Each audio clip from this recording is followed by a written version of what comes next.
All right, motherfuckers. Welcome to Las Películas Sábados Gigantes at the Cinemarijuana Theatre. Yeah. All right. Yeah. Merry Christmas. All over Happy your face. Boxing Day. Once again, on this Feast of Stephen, to talk about a movie. We are a society of movie lovers that meet and greet to watch movies and then talk about them. And Not so sometimes secret talk society. shit about them. Yeah. And sometimes fight about them, and then sometimes suck each other's cocks about them. So that's what we do. And we are here to do that today. And today we are in the middle of our theme, Bros Before Hoes, Chicks Before Dicks, the buddy picture. And we're here today to talk about an interesting buddy picture, actually, in terms of the buddy factor. Yeah. All the President's Men, what is it, 1973? 1977, I believe. Or 77? Hang on. 70. All the President's Men from 1970X, starring Dustin 76. 76, starring Dustin Hoffman, Robert Redford, Jack Warden, Marty Balsam, not James Coburn, Jason Robards. Directed by Alan J. Pakula. Jane Alexander. Written by Pakula, Carl maybe? Bernstein Yeah, and Bob Woodward. Also written by on their book. Because they wrote the book. The book. Oh, William God. Goldman Based did the on- screenplay. That explains a lot for me on this movie. Based on the true story of the Watergate scandal. Yes. This title was picked by Cody, who is not here, but he gave us some notes. So before we get into this shit, introductions, yeah? Oh, yeah. Right, all right. So I'm Ed. I'm Kenzie. I'm John. I'm Zeb. I'm Condi. I'm Raul. I'm Chris. All right. So, yes, All the President's Men, right? Let's see. We're going to go for the synopsis from Kenzie. All right, Hello. lay it on us. Tell us, for those of us who don't know, tell us what All the Presidents, give us your synopsis of All the President's Men. Okay. All the President's Men is about two journalists who work for the Washington Post. Okay, there you have it. That's All very, right. very brief. So, Well, and then The Bone Zone, I believe, is next. yes. Okay, so Kenzie, please. I guess for the 70s, the darker one is Robert Redford? better. Where- Sure. or No, Dustin Hoffman. Dustin Hoffman's way darker. Was he- Dustin was he Hoffman darker? was in Well, he that had darker movie? hair. He was, yeah. Yeah. Dustin Hoffman was the Dustin Hoffman He one. was The the short one or the tall one? The dark-haired one or the blonde one? the dark hair. Well, yeah. Yeah, I like him Robert better. Redford's blonde. I thought he was a fucking ginger. Well, he's a ginger, It's but like strawberry blonde. Strawberry, Is yeah. that what it is? I'm He's an really SB? bad at hair colors. He's an SB. But Yeah. it was He's a Dustin I think Hoffman. Who was he's blonde. smoking? This Was it the guy, that was right? Smoking? The guy on the left in this picture? Yeah, okay, so Yes. Dustin Hoffman's in the Bone Zone. Oh, Well, and I go- like 19 this character better, too. 1976 Dustin Hoffman is Got in that there. Kylo Good for Ren Dustin hair. Hoffman. He had his window. Yeah, it's Kylo good to know. Ren. If they ever have a time Hell machine yeah. and Kenzie falls into one, then Dustin Hoffman's got a shot. No Jack Warden, though, huh? No Marty No. Balsam. No. Jason not- Robards? No. And Yeah. not Redford. I don't know. Didn't we watch The something? blonde Oh, one? No. we did. No, remember? Sting. The Sting, yeah. And as I recall, she didn't like. She wasn't really. She liked Paul Newman Yeah, better she than. did. She Yeah. liked. In fact, and she liked everybody better than Robert Redford in The Sting. I think. I don't like blondes. I guess not. There Well, you go. or strawberry blonde. nobody showed Jeremiah Yeah. Johnson. All right. So yes. So there we go. Dustin Hoffman, congratulations. I'm sure this is a real ego boost to you. He's going to add this to his Definitely. trophy case. So let's get into it then. Yeah, He's shall we? never gonna Oh, hear yeah. this. We'll start with you, Kenzie. Uh, Or start with me. Did you get any notes from Oh, yeah, Cody what as to does why Cody he want? picked yeah. this Oh, movie? forgive me, Because forgive me. Since he's not here, That's right. He's not. in his stead, you should and I read. opened Zuma Returns. Forgive, please. All right. Don't want to play Zuma. Oh, forgiveness, please. Okay. All right. Cody said, And what do you want to know? And I said, just why you picked it and anything else you may want to say about it. He said, as well as it being one of my favorite movies of all time, I thought it would be interesting to show a straight drama as a buddy film pick. Even though the movie is over 2 hours, it has really great pacing, and they cover a lot of complex legal elements and a ton of names without ever confusing the audience as to what's happening. All the President's Men is a gorgeously shot, incredibly acted classic, and under the radar buddy picture. Yeah, that's Cody's thoughts on it. That's why he picked it. It's just too bad he's not here, so we can't razz him for saying classic. Oh, yeah, that's right, man. I feel like we need a conky to Dude, buzz. what a shitlord. Yeah, right? He's a total Absolute you fucking shitlord. Cody. You pull his Cisgender dick off. shitlord. Roasted. Okay, so But other than that, very, very pithy remarks, I think. A very good way to describe the movie. And yes, I think a few things that we could argue with. All right, Kenzie, we'll start with you since you probably have the least to say about this film. You were so riveted that you actually had to physically leave the room to recover. I did. Okay, well, go ahead and tell us all about it. Okay, well, I fell asleep halfway through, so that's what happened. Oh. Boo. Yeah, sorry. Burns. Sorry. It was a long day. Well, and it's rare too because she's usually pretty good about not passing out in the chair, just looking real sleepy, and she was That's why I sit back falling out of the chairs. It was pretty funny. So I could tell though from the little bit that I did see that it was gonna be like my least favorite of all the buddy films. So there's that. Right. Well, tell us what you didn't like about it. I didn't really care for the main character. I thought he was kind of boring. Who's the main character? The blonde. Yeah, probably Robert Redford. Yeah, because the way, it's definitely Redford's story. At least the way he's introduced to start with. Well, he's in it for the first 20 minutes by himself. And I feel like Dustin Hoffman. Deep Throat. Yeah, that's true too. And so I think he gets more screen time. But continue, Kenzie. That's it, because the rest is a blur. The rest, it was like my eyes were closed and I was like nodding off, and all right. All I remember 3 is words. like waking up and seeing you laughing at me. Okay, so give us your 3 words. Night time. I think her 3 words are Z. okay, no, still nap again, or like still nap again. I would definitely still nap again during I this got it, movie. I I got don't it. regret going to sleep. I would nap. It's a renapper. Yeah, I would nap, or like Nap don't every regret time. napping. Was it at least a good one to sleep through? Yeah. Would you put this on again if you wanted to nap? Oh. Yeah. And of all the movies, I'm glad I slept through this one and not one of the Hey, ones all that right, have been dude. shown before Better than this. pills. High praise. I've had movies that I willed myself to sleep through because I'm not watching this. Yeah. Yeah. 3 right, words right. are better than Ambien. Yeah.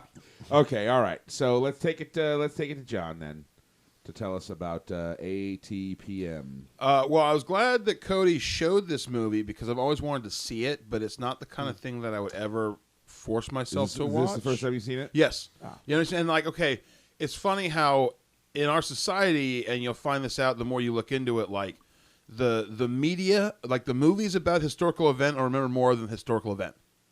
So in some ways, whatever they say in this movie is more actually what happened at Watergate than what actually happened at Watergate. So Yeah, right. I think it's important to have seen this for the historical context of what happened at Watergate, which is still pretty kind of confusing on some levels, even with this movie. It's a lot of names. It's a lot of names. a lot of names. Right, and there's a lot going on, and you don't exactly know who's who, and like when Redford and Dustin Hoffman are kind of doing the rounds, busting balls, it's kind of tough to tell what the reason why the people whose balls are busting, they have a reason to bust, and Right. whether people would care. They work for that company. And or they work for Nixon, I guess. that's But it's a really good movie. Obviously, you can't go wrong with the cast. Dustin Hoffman and Robert Redford, really at the peak of their game. In the mid '70s, And kind of their popularity too. Yeah. Well, maybe not Dustin Hoffman kind of like. Well, no, both of them. I mean, really, No, he was big then too. because In they the were 70s, hot. yeah. They were like young. Like, Right, they were the upcoming, young Turks, Yeah. coming up, and it's great to see their chemistry together. And obviously, it's like when superheroes meet up; they got to fight at first before they team up. Like in Mort to Arthur, how they got to fight over their names, and Right. then they become BFFs. And then when they find out they're actually like buddies, and they find they're both good guys. And so it's kind of the same thing here, where they're obviously a little bit combative at first, but then they find out they're both straight shooters, and they become this iron duo. Yeah, And obviously the fact that you've got, I always say it's one of the measures for the buddy comedy, not comedy, but buddy movie is if the characters can be expressed with the name and name. Like it's like, okay, like Bill and Ted, right, Beavis and Butthead, and so you've Woodward got and Bernstein, right. So you've got that, and that's Or as Ben Bradley called him, Woodstein. Yeah.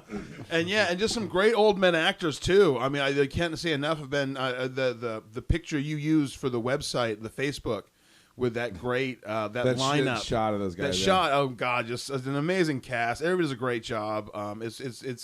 It is confusing, but it was never boring. It was never not entertaining, even though I was still a little bit, wait, now who's that guy? Right. And it does kind of, you end up kind of figuring out. Right, and well, yeah, and don't get me wrong. It's not like I don't know what happened. It's like you don't know exactly who everybody is, but you know what happens. In the end, you're not left scratching your head to a bloody pulp. You know basically what happened. You know what went down. So, Yes. yeah, so it's great. So, yeah, check it out. If you haven't seen it, it's definitely worth watching. All right, 3 words. Woodward and Bernstein. Okay. All right, Zeb, let's take it to you.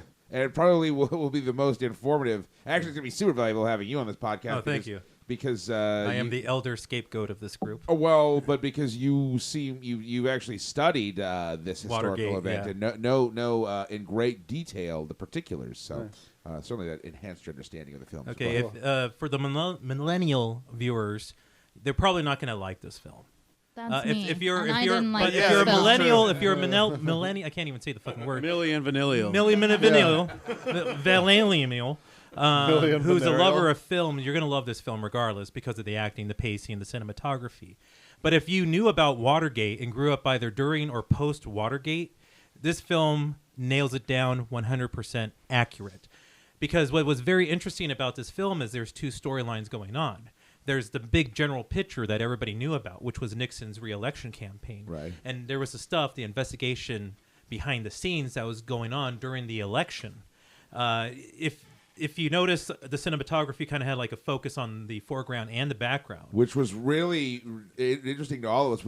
Yeah, because what's Especially happening in the foreground. the last shot of the movie. Oh, because what's happening in the foreground is like the important stuff. And then what's happening in the background is the generalized stuff, such as McGovern trading running mates.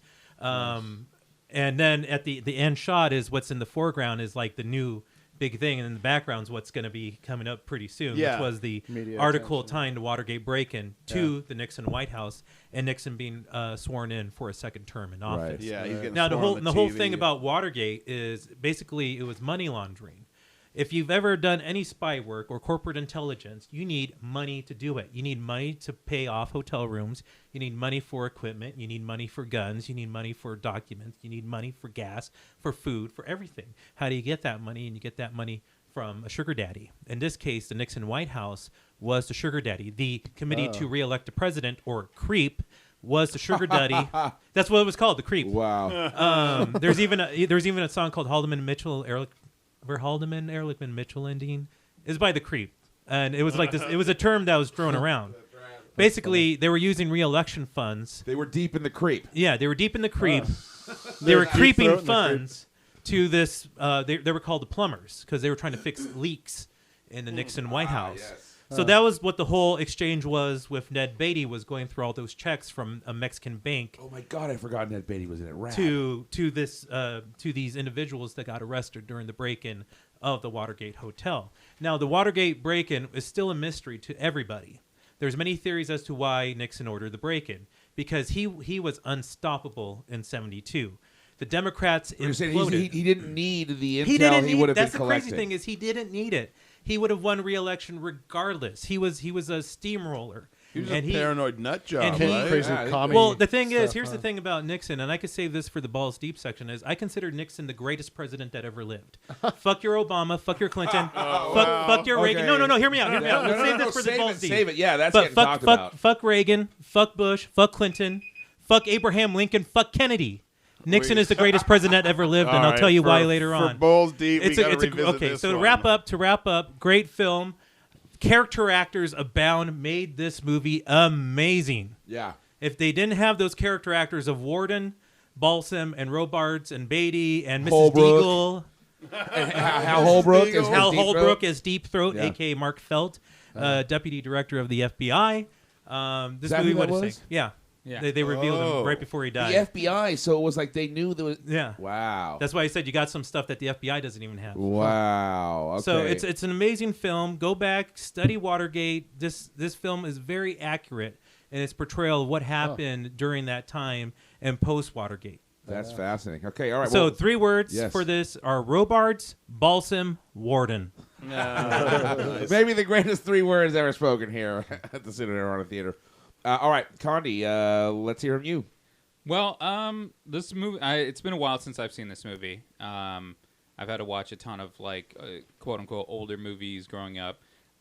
This is one I never thought I'd revisit. just because I all the same feelings. It seems like one of those, like it's good, but it's like unless you need to study or something, like you're probably not going to watch. No, it a bunch. I could watch this movie again, but all the same feelings I have for this movie, and particular Woodward and Bernstein, always bubble up to the surface, because like not being around the time and not studying it as much as Zeb has, I can't ever imagine Woodward and Bernstein being so nice to these people that they're interviewing. Especially back in the, they were ball breakers on some level. Well, they were polite ball and breakers professional, to but the like corporate people. Right. They were not ball breakers to, in a traditional sense, to like the people that they were going to their home and things like that. They were trying to kind of play tricks on them, but I imagine them as very much just dickholes trying to get their story, because one's a has-been and the other one's an up-and-comer, both trying to remake a name for himself and one trying to make a name for himself. I can't imagine that they're going to have a story that, that's historic. They know it's historic. Anybody who looked at this knew it was historic, and just being like, and they're on the edge of getting it. They just need this little bit of information, and they're going to be like, oh, I'm just going to sit here and smoke and talk, and you just kind of nod or blink or don't say something. No, I believe that they were just dicks about it. I think I would agree. I mean, the media almost always is, but you got to believe that because this is like a Hollywood movie, they're gonna and that's why I said at the these beginning people. when the movie was written by Woodward and Bernstein, it's like, this explains a whole lot for me. It's why. Captain Phillips all over again for you. Yeah, no, exactly, it is. It's that's I believe William Goldman was the screenwriter. I think that's an important. I think that's an important voice to have, though, because when you think about it, these films tend. I mean, of course, they're one-sided. I'm going to back up Condi. In the book, All the President's Men, written by Woodward and Bernstein, there is tons more friction between Woodward and Bernstein and Ben Bradley and the editors. And I thought that would make a great film if that was actually true. But the screenwriter decided to go for something else. Yeah, But I think quick. Zeb is right. There's also, it says IMDb says William Goldman was also the writer of this. It just said and others on IMDb, but he. Okay. he also Well, I said think, that. Condi, I don't know, I may be misrepresenting you here, but I think more what you're getting at is that sort of the film kind of paints Woodward and Bernstein as these kind of white knights, yeah. and that in real life, like... Now, do I agree with what they did, that it should have been uncovered? Absolutely. I mean, that's why you can't have, I'm sorry, people out there, that's why you can't have a conspiracy theory, because people can't keep a fucking secret. Yeah, you gotta kill him. Yeah, I mean, Tell no tales. as in that old guy in Shooters, all like, yeah, that's why those guys from the Grassy Knoll are buried out in Terra Lingua. I still got the shovel in my garage. You got to kill these people. Two can keep a secret when one of them is dead. Yeah. All right. Do you want to give us 3 words on it? Yeah. Very self-serving. Okay. Fair enough. All right, Raul, you did not watch this film with us. You podcasted with us, but then had other obligations. Have you seen this film? No, but it sounds great. Is it? No, it sounds. I don't know. It's not really up my alley, I guess, from what I'm hearing and what I've already known about it. I mean, yeah. It unless you were sort of a fan of historical events, that kind of stuff. Do they ever work in the titular line? Like, is there when he's like, "We're gonna need the president's men," and then he's like, "How many of the president's men? We're gonna need all the president's men." All of them. Benny, Like, give me like, everyone. What was it? From the Leon, Yeah. You mean everyone? All And the it was president's almost men. all the president's men. How that was? Okay. Am I the only one who does get that little tingle when like the title gets said in the movie? Oh yeah. that's Well, fine. I think it's always funny when when the title is actually Yeah. spoken in the film. The Force Awakens. Yeah. Yeah. Right. Okay. All right. So We seem like the And hateful don't Raoul. forget F. Murray Abraham in this movie too, as one of the cameos. F. Was Murray he? Abraham. Yeah, he was one of the arresting officers in the Oh beginning. yeah. That's right. Okay. So Raul not likely to watch it. All right, Chris. Yeah. Let's go to you to get your thoughts on all the president's men, not just some. All of them. All of not them. just There's one, so not many, just yeah, some, but all the there's president's so many men. of the president's men. Yes. Tell us about all. of Yeah, them. this is such.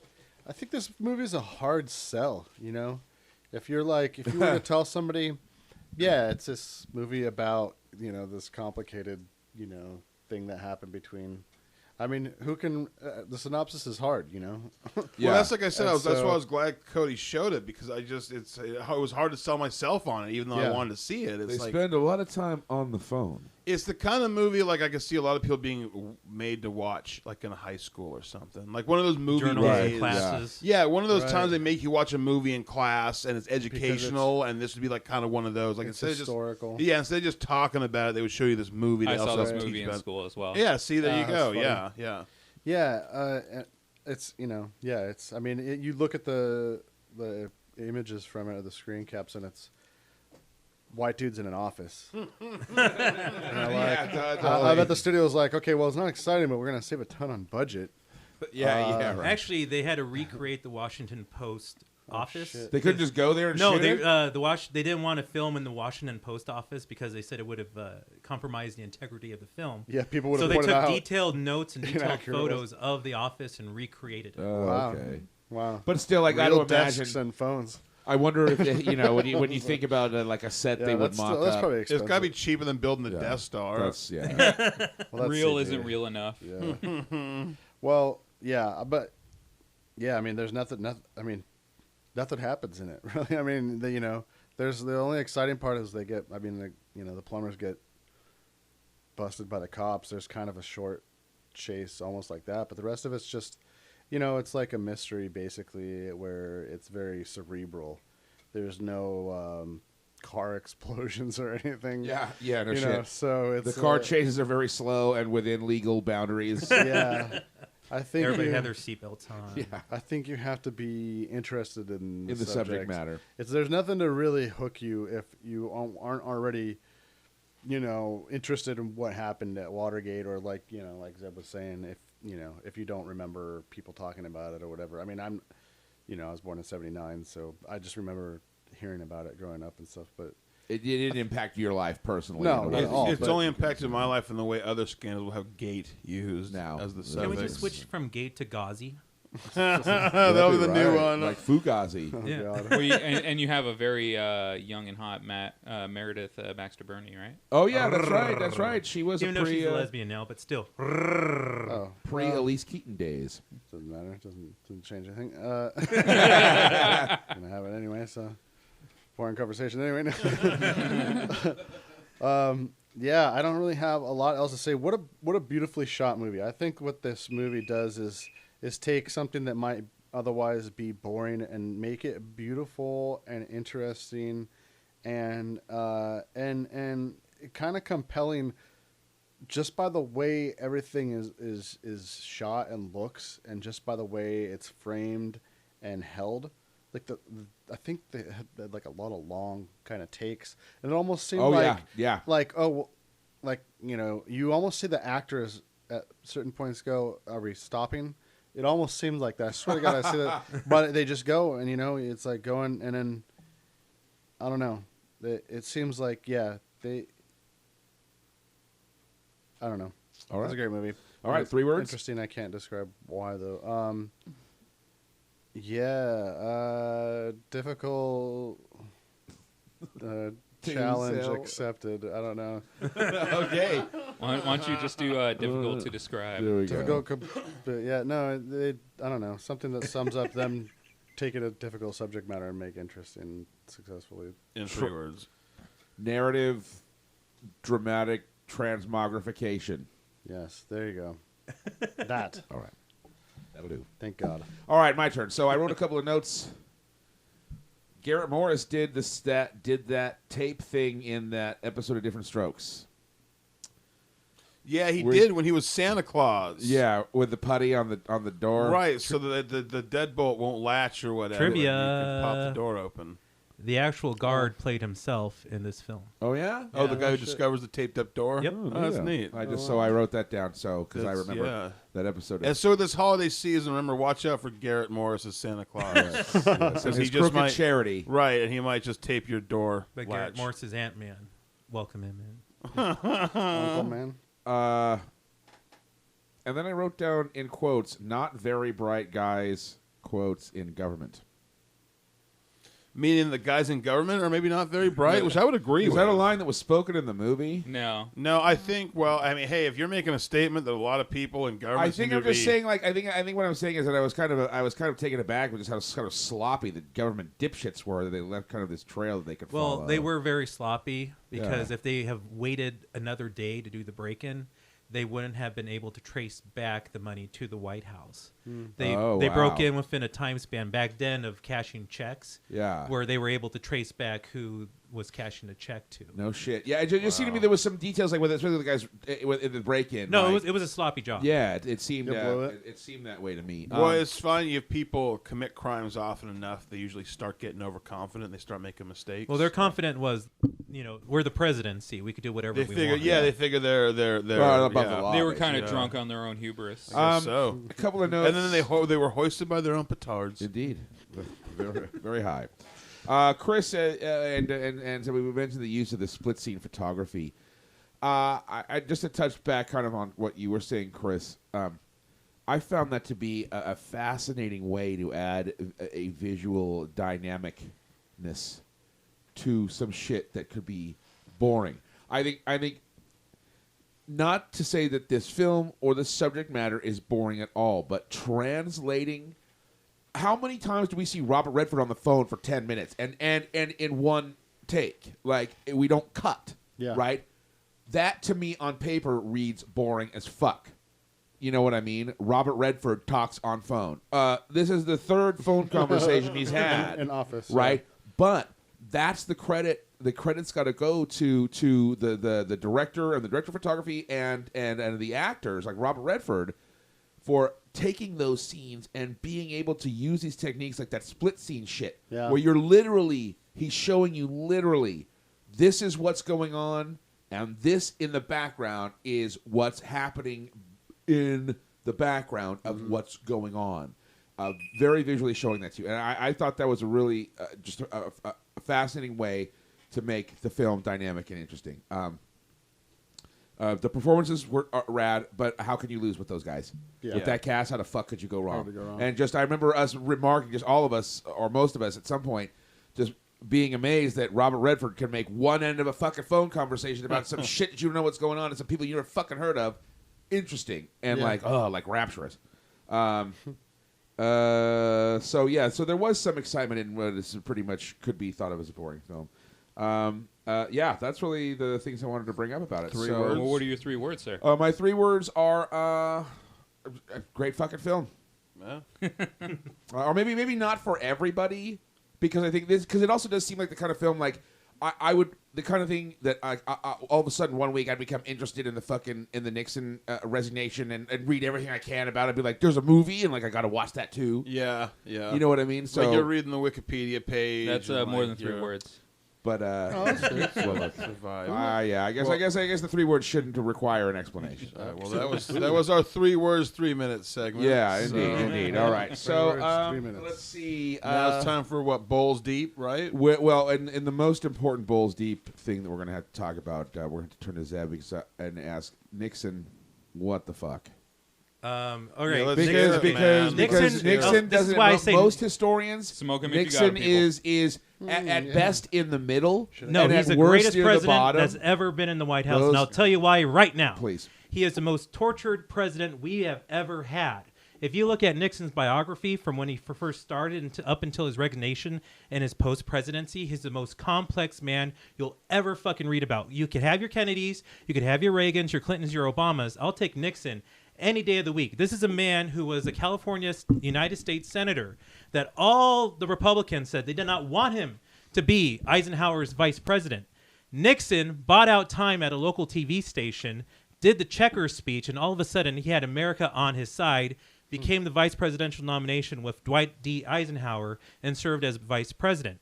This is the man that barely lost to JFK and resented it for its entire life. Then 2 years later, he ran for governor of California against Jerry Brown's dad and lost, and very famously said to the press, "This is it. I am not going to run for any more political offices. You won't have Richard Nixon to kick around anymore." Then all of a sudden, 1968, LBJ drops out of the presidential race. Nixon jumps in. Everybody's going crazy for Nixon. Now, throughout his presidency, this is what the man has done. He created the EPA. The man established OSHA. The man provided more rights for women in the workplace. The man closed the income gap. The man ended Vietnam. The man opened up trade with China. But yet, the only thing he's remembered for is this stupid little break-in.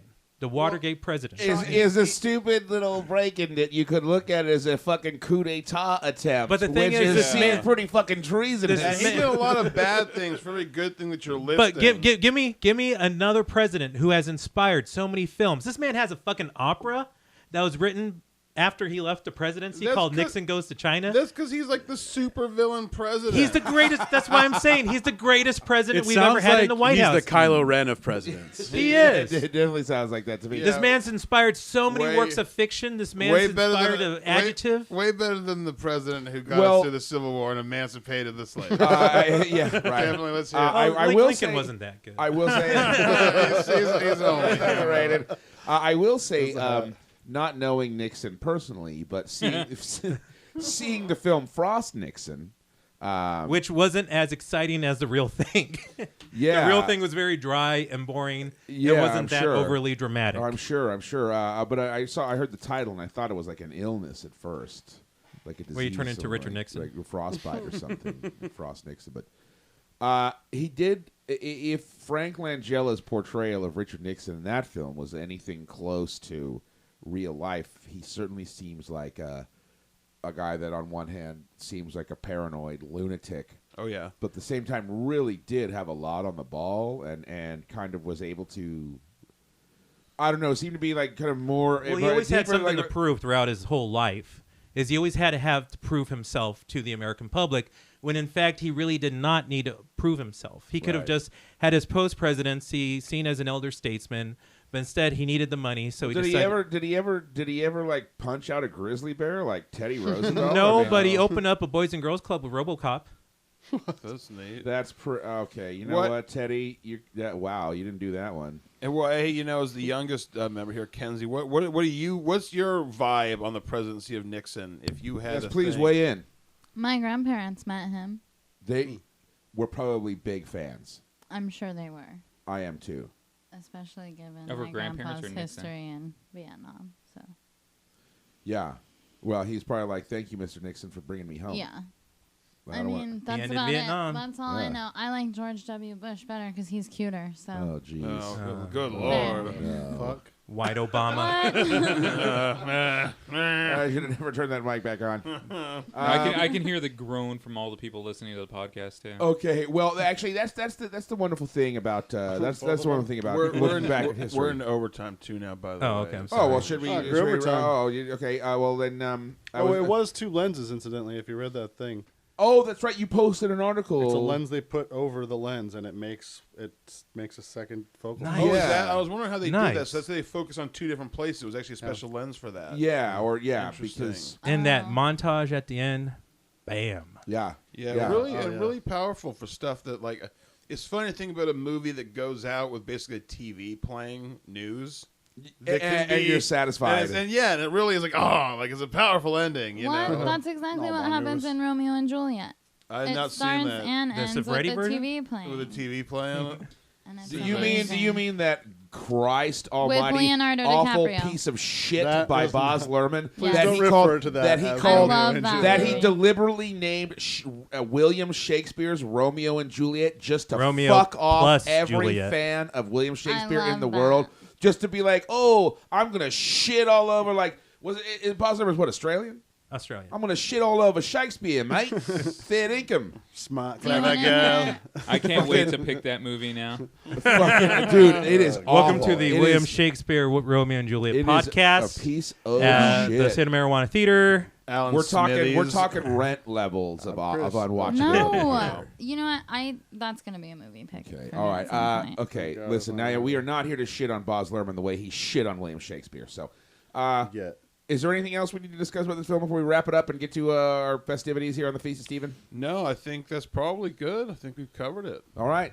So you heard it here first. Nixon, greatest of all time. Fuck you, Lincoln. Smoke weed. Eat every a day. dick, Lincoln. And Eat- you know, eat that Washington, shit. eat 2 dicks. Yeah, and while you're at it, take fucking FDR and Teddy Roosevelt and fucking the rest and fuck them too. They can all just fuck right off. Jason King, Robards played Lincoln. King once. presidents. Well, fuck him too. I mean, depending on how much you know about history, Lincoln killed a ton of Draculas. That's That's true. what Oh, Yeah. that's War. true. He Yeah. did. Well, he did. A bunch of slave-owning Draculas too, Which is even worse. right. I'm back on Lincoln. dude, Yeah, right. it Although I is. guess Dracula can't help but own slaves. Once he bites them, that's it. It's like Yeah, a you biological become- thing. It's you're not under his the power fault. he Drax. doesn't pay for them. What's he gonna do? It's not a financial transaction. It's a biological transaction. Right. So I think that might absolve some kind of guilt. All right. So Yeah. take that to the heart. Look out You've for heard it here Draculas. first. Literally, Watch- take watch- that to the heart. Watch Oh, out for the Draculas. I was also savagely disappointed that nobody yelled out "What a scoop" at any point during this. That film. was a huge. Nor did disappointment. somebody Or stop the demand that presses. presses be stopped. Yeah. No, that was I the waiting for that. 1920s version of All the President's Men looking into Warren G. Harding's teapot. Teapot Dome scandal. It's like- that fucking crook. Fuck him too. Teapot Dome? Big dome. Straight to your dome. All right. Tito. All right. We'll see you next week with the discussion of our last film of the year. Keep Yeah. cool of Coolidge. Yeah. All right, well, let's go around and say. Oh who yeah, we that's are. right. That's right. So for the last Películas Sábados Gigantes at the Cinemarijuana Marathon, God damn it, Cinemarijuana Theatre. That's Ed. I was channeling my inner auctioneer. Cinemarijuana. So, Santa marijuana. I'm Ed. I'm Kenzie. I'm John. I'm Zeb. I'm disappointed in Ed. I'm Raul. I'm Jason. We'll see you next week. Thanks for listening. See you next week.